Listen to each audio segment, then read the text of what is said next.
everyone. Welcome back to the Bank Customer Experience Podcast. My name is Bradley Cooper. I'm the host of this podcast.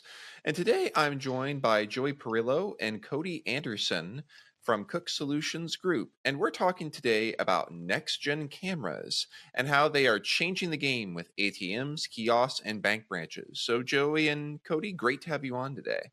Thanks for having us. Thank you. Excellent, excellent. So I want to jump right into it and get talking about camera technology. So obviously it's pretty common for banks to have cameras to protect both their customers and for ATMs in the branch. But what do you see as some of the recurring issues with past camera technology?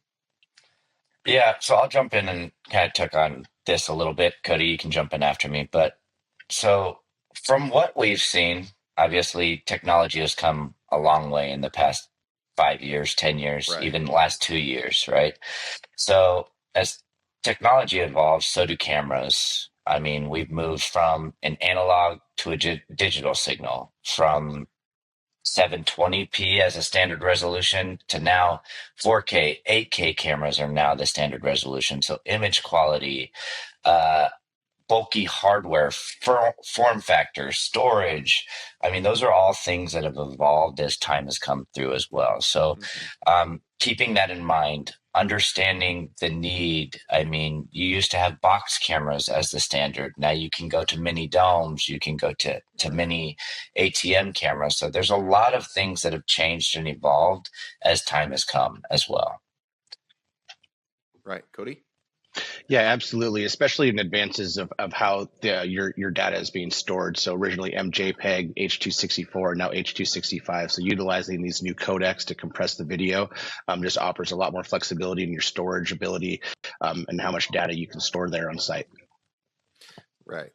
Yeah, I think that adds a lot of important context around just being able to store data and, of course, the advances from analog to digital.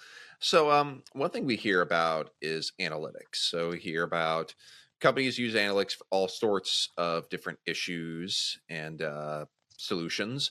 But why are smart cameras with built in analytics so important to securing those ATMs or kiosks or bank branches, in your opinion?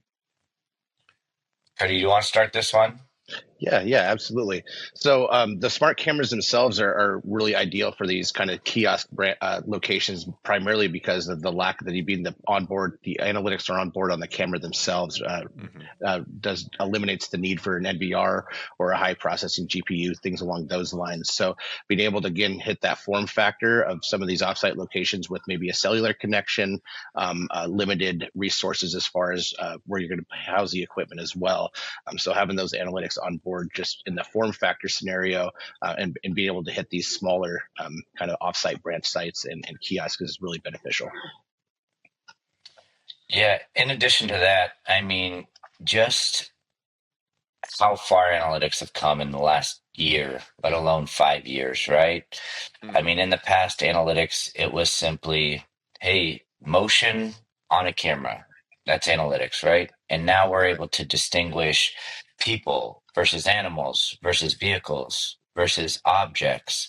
So those are all things that we can do in today on a camera. But better yet, these cameras are continually learning, right? You have the ability to upload imagery into it. False reports, right? Yeah, AIs are 99.9% accurate, but there's still going to be those FPs or false positives where having the ability to false report directly in that instance or in that video management system allows that camera to continually learn and process new information and grow those algorithms and that data set to evolve to where we are today and continue to evolve. So it's great. Sure. And Joey, if you wouldn't mind kind of expand that a little bit, in what ways does that analytics really help resolving those theft issues or really helping out law enforcement in those investigations when someone has a located Absolutely. item or something? So, Brad, to your point, analytics, as I mentioned earlier, kind of started with emotion, right? Hey, okay, there's motion detected. And then it went to intrusion. So you'd set an area and it would be motion inside of that particular area, right? And the issue with that is that, I mean, it could be a balloon being dragged through a certain Sure. area, a dog running, a leaf falling in an area, a shadow. And so evolving to the 21st century today, 2025, right, is where we're at. Mhm. We're now Right. able to distinguish people in an area during an amount of time. So, hey, I want it to alert only from the hours of 9 p.m. till 4 a.m. And I want it to Mhm. be a person, not an object, not a vehicle, not a dog, not a cat, but a person that's in this area for longer than 2 minutes. So you're Mhm. able to tie multiple events or scenarios into a corresponding event. And then you're also able to trigger an output. So that output could Right. be turn on the sprinklers, uh, do a fire, a siren, do a strobe, a Mhm. make an audible alert. Hey, text my cell phone. No, I want you to call this number. No, I want you to send an email. So having that ability to distinguish or get very granular with your rules and your rules engine allows Mhm. you to kind of evolve your technology as well. So Right. it's Yeah, I think it's important to touch on that, Joey, as far as the integrations to IoT devices. Oh, I think I kind of froze there. Sorry. But the integration into IoT devices. So again, utilizing those analytics of like inside of an ATM vestibule, a loitering analytic that a person is detected for greater than 60 seconds. Does that trigger an audible device that says you are in a restricted area? Help combat transient issues, things along those lines. So when you tie Mhm. that to an IoT device too, it really widens the ability of that system there to audible devices, audio and video, things along those lines. So integrating with IoT devices is really important as well. Yeah, that's a really great point of that integration. So, I want to talk a little bit about, do these new cameras require a DVR or NVR anymore? And what are the benefits to having a more serverless camera system versus one on a server? yeah, Cody, you want to touch on this one? Yeah, absolutely. So we kind of touched on it a little bit earlier as far as just space constraints. But one thing that's kind of nice is with the new serverless cameras, or what we call edge cameras, is having the ability to have that camera record locally and touch and speak out to the internet there. So what we are able to do with a 2 terabyte hard SD card on these cameras is still hit our 90-day retention requirements that most of our cameras customers require. But again, this there's a little bit of cost savings associated to it, as well as just the form factor. So, not to mention, there are redundancy built into a lot of these cameras with failover along those lines as well. So, if a single camera, if that NVR does go down, obviously all your cameras are going to stop recording. When the software is embedded on the camera and is recording locally, any one camera goes down, or there isn't the option for an NVR to go down to then affect all those cameras. They are just recording locally. I can Yeah. jump in. So for any of you out there that aren't familiar with the old infrastructure, or some people still use it. So you'd have a storage device, an NVR, a NAS, a SAN, something locally that all of these cameras had to feed all of that data back to, right? Hmm. What we saw is that in some instances, this was creating a area of interest for perps, right? They'd come in, Hmm. they'd pull that NVR, and then all of your data is gone with that NVR, right? Unless Right. you're storing it to the cloud. If it's stored locally on an NVR, they come in, they pull it, it's gone. Or maybe you don't have RAID, you don't have any redundancy on site. You have a single hard drive, right? That all of these cameras are writing to. That single hard drive is corrupt, right? Or Right. it fails, then you don't have any of that storage on site anymore. Where to Cody's point, where these cameras are now storing on the device themselves. If a perp comes in, they're looking for an NVR. They're looking for something to pull off so they can rip it. I mean, we've all seen those movies where they come in and they're stealing that hardware, right? It's a Yep. lot Yep. harder to pull a camera off of a mounted ceiling, a mounted wall, wherever it's mounted. And so they're going in. Maybe they pull that switch, right? And they're like, "Oh, this is where all that storage is, and this is where all that data is." Nope. Guess what? You plug in a new switch, that camera still has all that data directly on it itself. Mm. I mean, so again, it's having those extra layers of redundancy, those extra layers of protection.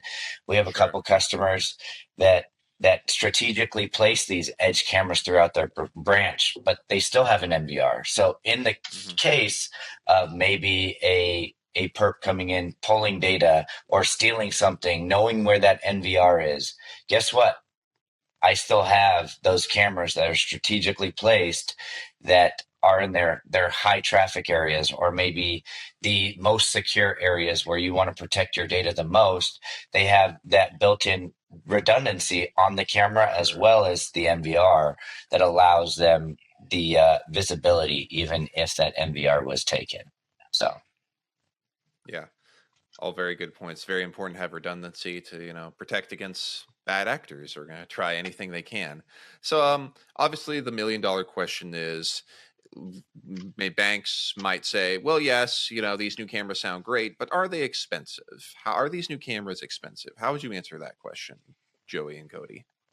so I'll start, Cody, and then you can follow up. So cameras, as we all know, the cost of cameras have drastically come down throughout the years, Hmm. right? And Sure. if we're comparing apples to apples, a camera to a DVR, a camera is much less expensive than a DVR, right? DVRs can be Hmm. 5,000, 6,000, depends on how much storage you need. These are all like strategically played um, pieces of a puzzle. But with these cameras, there's definitely a cost savings when you're looking at it apples to apples to Hmm. an NVR. Is it going to be more expensive than your basic camera out there? Yes, you have onboard Hmm. storage. You're paying for onboard storage, but it's a 4K camera. The quality is going to be very, very appetizing to those that are coming Sure. from a 2 megapixel, a 5 megapixel, a 720p. There's a lot of benefits there. In agreeing to that, the cost savings that you're getting from server management, right? There's no more Windows patches. There's no more um, all of those entities that you're paying for that managed service for people to update and keep your server maintained and all of those different licenses that you have to have for that server, those all Right. go away with an edge based camera.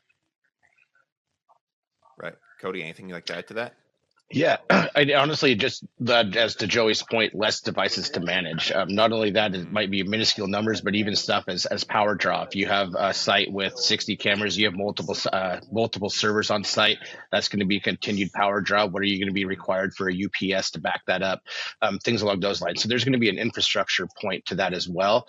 But Sure. again, with just doing that on the camera, it's going to be a lower load on the infrastructure that you're going to be needing to power those cameras, and then again, just the flexibility. Maybe you have an offsite kiosk that you want to add a camera to, but you don't have a place for a server. Instead of having to add a secondary cabinet or an outdoor enclosure in order to house that equipment, you then have the ability to have that software and storage embedded on the camera itself. Right.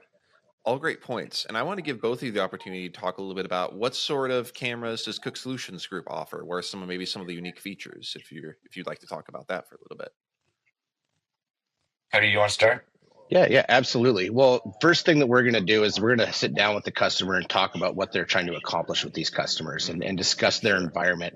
Every environment's going to be slightly different, whether, a 4K or an 8 megapixel camera sounds fantastic, but is it always required? We don't want to oversell. What we really want to do is sit down with the customer, really get discuss their pain points and how we can address those and come up with the best solution. So the highest quality as far as resolution isn't necessarily always the best solution camera, but again, we're trying to figure out the perfect scenario for that customer environment itself. And Joey, I didn't know if you wanted to expand on that at all. Yeah, I mean, to Cody's point, there's so many cameras out there, right, Brad? Right, Hmm. listeners. So there's not a one size fits all. Yes, there's many cameras that have broad spectrums that they will fit that particular application, but there are very unique cameras as well. License plate recognition cameras, Right. PTZ cameras, right? Multi lens cameras. There's 360 cameras, there's dome cameras, there's ATM cameras, there's all of these different unique varieties out there. And yes, we can offer every single camera to the market. We have major we have partners in all of the different camera manufacturer Sure. markets. So to Cody's point, we're going to sit down and we're going to help walk through the FI, walk through the institution to make sure that the need meets the end requirement, right? Hey, I don't want to sell you an LPR camera for an indoor application. That doesn't make sense. I don't want to put a 360 camera inside of a vault. Doesn't make sense. I mean, so Hmm. again, having those site walks, having those unique conversations with the customer, the end user, making sure they understand the application, making sure we understand the use case is Sure. is kind of uh, applicable. But as far as our edge-based cameras, we offer a height strip, we offer a dome, we offer a 360, and we offer an ATM camera. And again, that's Hmm. kind of any of those cameras, all of those cameras in unison kind of can outfit an entire FI holistically, right? Hmm. If you have those use cases outside of those, again, we have cameras that fit that niche. But again, this is kind of those specific to an FI that will fulfill a complete branch reformation. Sure. And lastly, I wanted to just discuss a little bit. Do your cameras integrate AI in any sort of way yet? We mentioned it a tiny bit at the beginning, but I wanted to see if that was something you supported in any way. Yeah, so every one of the cameras that we deploy, any of our Pico cameras, our Pico Edge cameras do have built-in analytics. And Hmm. those analytics are, again, there's a gamut of them, but I'll hit high level kind of what you can Sure. expect with these cameras. You have loitering, you have object detection, you have entering, exiting, you have intrusion, you have object left behind, you have object guarded. So again, object left behind it, maybe somebody left a backpack, a briefcase, Hmm. it can alert you. Object guarded, maybe you have a prized uh, again, we've used this for like museums or schools or something like that, where maybe you have a trophy case that you want to protect. Okay, there's that. Or FI, maybe you have a, let's call it a TCR. Maybe Hmm. you have something on a desk, right? One of your bill counters, and it can be easily removed, and you want to be notified anytime it gets removed. Again, that's kind of where the object guarded would take place. Line crossing. We're seeing more and more people using line crossing for analytical purposes, meaning statistical purposes. So Hmm. you have people coming into your branches, but maybe they're not going to Teller Row. Maybe they're going different avenues. Maybe they're going to loan officers, and you want to understand how many people are coming into your branches because right now all you get is the data directly corresponded with transactional data. You don't get Right. any other data. So you want to know transaction or foot traffic. So there's that. There's crowding. We've seen that. Cody, you can touch on crowding and kind of some of the other analytics too, if you want. Yeah, absolutely. So crowding and queuing, and also what Joey was talking about as far as, where people are coming into your bank branch, we can do heat mapping as well. If it comes in Right. and maybe it's a physical layout issue where you have your marketing stands, things set up within your branch, but you can see where people are moving within your branch with that heat mapping. Crowding, same thing with the queuing. If you determine that, hey, we have one teller on Teller Row right now, we need to get somebody else out there. Maybe they need to stop what they're doing in the back and get out and assist. Things along those lines. So that's where the queuing and the line crossing queuing and crowding will come into play there. So that, again, trying to focus towards the customer experience is the primary goal. There is how they come into the branch, where they're being funneled, and how long they're being there without being helped out. Sure. So I really appreciate all this information. This is some really great stuff. I want to give you an opportunity, Joey and Cody. Is there anything we didn't talk about today that you'd like to highlight for our listeners? Cody? I think that's good for me. Again, just I would just strongly recommend stop speaking with your representative or your account manager. Again, these are the type of scenarios that we like to have conversation with the customer as far as what you're trying to accomplish, the pain points of your experience, and what we can do to help alleviate those. Excellent. And is there a best way for them to contact you, to get in touch with you about this? Yeah, so visiting us at our website, there's a contact us form. So www.cooksolutionsgroup.com. Contact us there directly would be the best means to get in contact with us. Excellent. Well, thank you so much, Joey and Cody. This was a fascinating conversation. Really appreciate having you guys on. Thank you. Absolutely. Thank you. And thank you to all our listeners. We'll be back later. Take care.